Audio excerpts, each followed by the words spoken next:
Hello, everybody. Welcome back to the Tin Man's Corner channel. I'm your host, Jeffrey Tin Man Taylor, and today I'll be reacting to the second Chill and Scares video for you guys. It's 6 most disturbing Wikipedia articles. I'm going to turn the lights off, move the camera up here for you guys, and let's get this show on the road and in the bag. Okie dokie, here we go. Devil's Footprints. According to a Wikipedia article I found, back in 1855 in East and South Devon, England, a weird incident took place that left witnesses pretty confused and disturbed.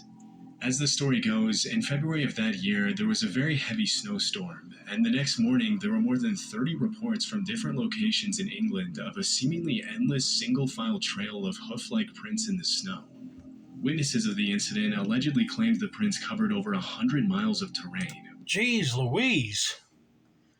Yeah, there ain't no way a normal human can make those tracks for 100 miles in a cold snowstorm. But yeah, I don't think I never heard of this case. Which, according to Wikipedia, left a lot of people pretty puzzled as to what had caused them. Strangely, the article also mentions that the hoofprints appeared on rooftops, haystacks, and other obstacles that you normally wouldn't expect animals to climb on. Yeah, I am confused, and that just don't seem natural for, like, hoofs to be on the roof. Yeah, that just don't make no sense. And there's no way an animal could just jump up onto a roof. As you can imagine, it didn't take long for people to start coming up with wild theories to explain the hoofprints, with many of them claiming they belonged to the devil. I guess because some of the people thought the prints looked like goat prints. Now, obviously there are much more rational theories to explain why these prints could have appeared overnight in so many locations at the same time, and the only reason the Wikipedia article is titled Devil's Footprints in the first place is only because that's the name of the urban legend. And you gotta consider that this theory was probably made up by a bunch of very bored townspeople back in the 1800s. The article actually mentions that there's very little evidence that the incident even happened in the first place, which in itself is pretty strange. According to Wikipedia, there was some sort of article published back in 1950 where the authors asked anyone with information about the mysterious hoofprints to come forward. And even though the article was published almost 100 years after the alleged incident, Wikipedia says it led to a bunch of papers written by an Englishman back in the 1850s being discovered. Those papers included letters to friends where the man apparently mentioned the hoofprints multiple times. Interestingly, in one of the letters, the man admitted that he made up the story about the prints belonging to a bunch of kangaroos that had supposedly escaped from a rich guy's collection of wild animals to keep the people from thinking the prints actually belonged to the devil. Aside from the made-up superstition that the prints had been left by the devil, there are a couple of more illogical theories that surfaced in the months following the supposed incident. According to a local guy named Major Carter, the prints hadn't been caused by any animal, but by a balloon that had actually been released from a nearby dockyard with the shackles still attached to the ropes, which would... A balloon? Well, I can see, like you said, having a shackle on it, and it kept making hoof-looking prints just anywhere.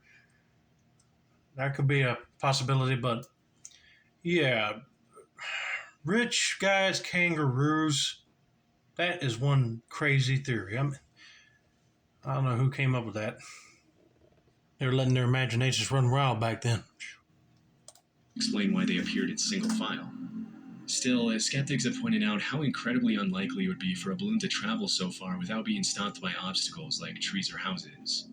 Other sources who have researched the incident in depth have clarified that it would have been impossible for the tracks to span anything close to 100 miles, and that this part of the story was probably just made up or greatly exaggerated.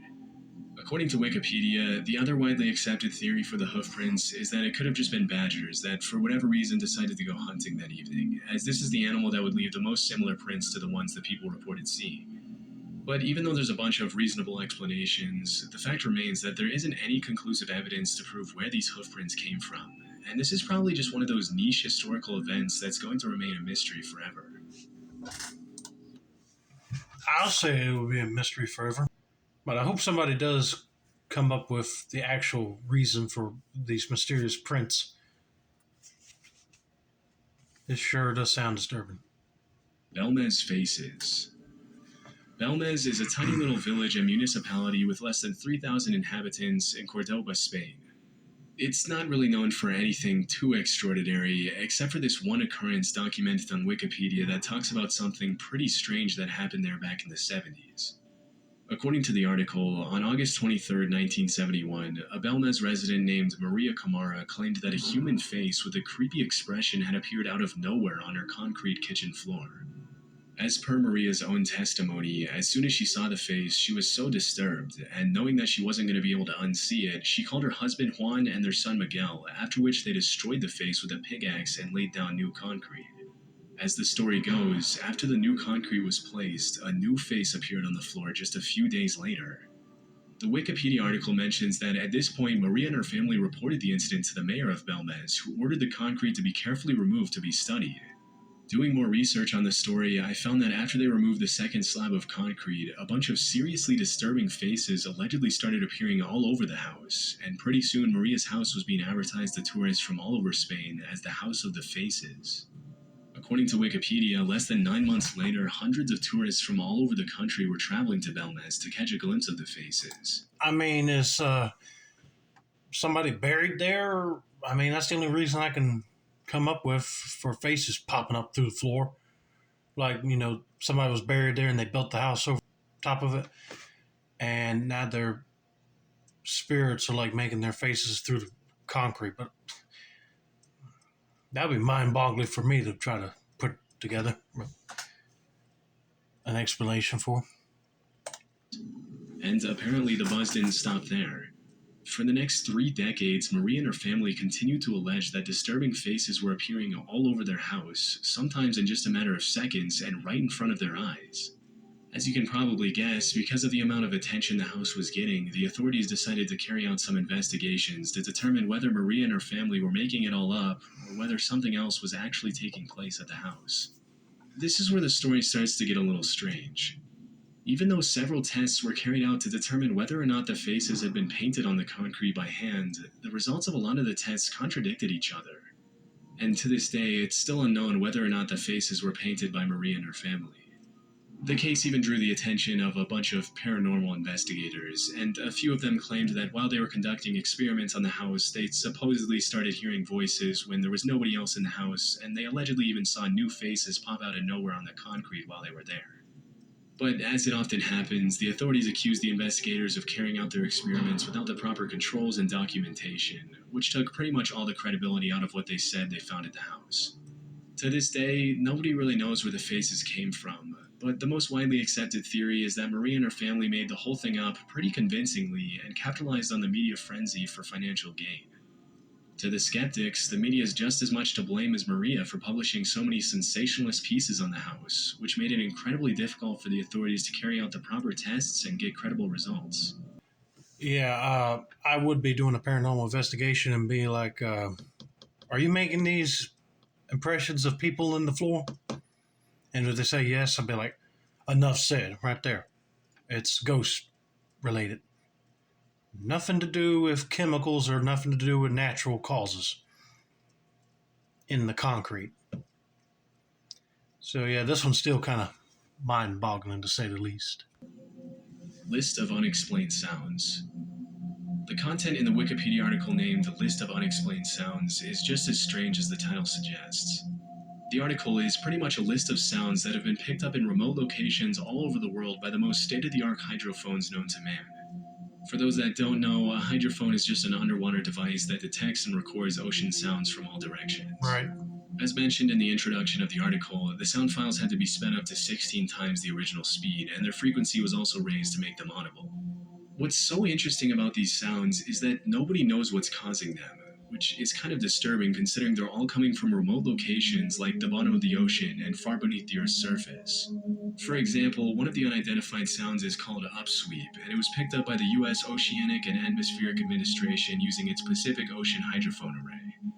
As the article mentions, the sound was first discovered when the Pacific Marine Environmental Laboratory began recording with their hydrophone array somewhere in the ocean between New Zealand and South America.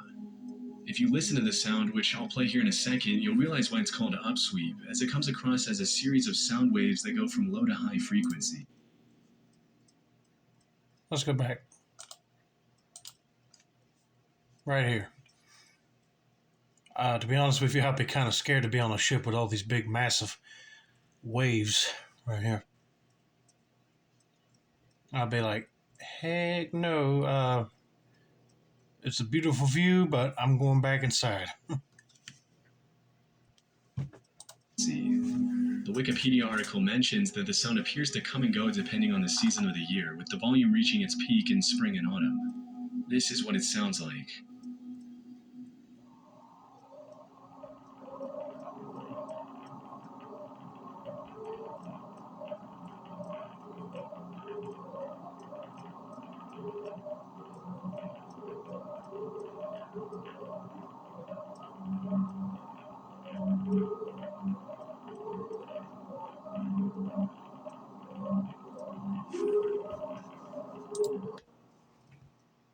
Well, I'm trying to think what sea creature can make that, a dolphin or a whale.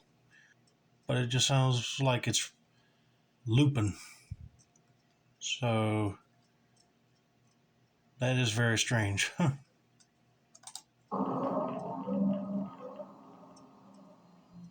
As of today, scientists have no idea what this is or where the sound even comes from, though a few have suggested that upsweep might be caused by underwater volcanic activity. Interestingly, the volume of upsweep has been steadily declining since it was first recorded in 1991, another crazy thing scientists can't explain. This sound and some of the other sounds in the article themselves are honestly nothing out of the ordinary, but the fact that not even the top researchers in the field have a single clue as to what's causing them is a little disturbing when you really think about it.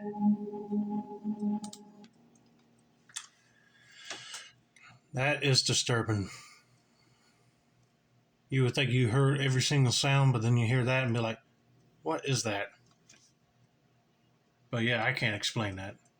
The Anguished Man. There's a Wikipedia article out there titled The Anguished Man, which tells the story of a visually disturbing painting of the same name that's owned by a man from Cumbria, England. That is disturbing. I don't know who would want to paint a picture like that and who wants to hang it in their house. Named Sean Robinson. According to the article, Sean claims the painting fell into the ownership of his grandmother at some point in the distant past, and when she passed away, she allegedly gave it to him. However, as the Wikipedia article explains, the owner insists that this is no ordinary painting, as his grandmother supposedly told him that the artist had mixed his own blood with the paint to make the artwork before taking his life. Oh, heck no. If it's something to do like that, it's going to be a haunted painting, that's for sure. I would move it out of the house immediately. The story is kind of vague, and I couldn't really find any more information on who the supposed artist was or when the Anguished Man was even painted, which makes the whole thing pretty hard to believe. I did some more research and found other sources where Sean claims his grandmother hid the painting in her attic for over 25 years. As the story goes, before giving it to Sean, she mentioned that she had supposedly experienced paranormal activity at her house, with the dark figure of a man suddenly appearing at random times of the night, accompanied by the sounds of screaming, moaning, and crying. The Wikipedia article also links to Sean's YouTube named The Anguished Man, in which he explains that after inheriting the painting, he and his family allegedly also started experiencing paranormal activity at their house, with the supposed dark figure appearing to them as well in the middle of the night. Sean claims that before inheriting the painting, he was a total skeptic. But after bringing it home, he allegedly started hearing crying noises that got louder and louder every night until eventually he could no longer deny the supposed paranormal activity taking place at his house. Over the years, the painting has caught the attention of several so-called paranormal investigators. Sean's YouTube channel, where he documents the supposed evil activity, has since grown to 20,000 subscribers. In 2017, an independent filmmaker was even planning on making a movie on it, and had bought the rights from Sean, but from what I could find, it was either never released or it just wasn't very popular. Overall, I see a lot of red flags that make it pretty clear that the story behind the Anguished Man is fake. For starters, the videos on Sean's YouTube channel where he uploads allegedly real footage of the paranormal activity at his house are all very clearly fabricated. Also, the story behind the painting itself is just so vague and far-fetched that I find it hard to believe it even has a grain of truth to it. I'm more inclined to agree with all the people who have accused Sean of making the artwork with regular paint himself and using the grandmother's story as a cop-out so he wouldn't have to provide more details about the alleged artist.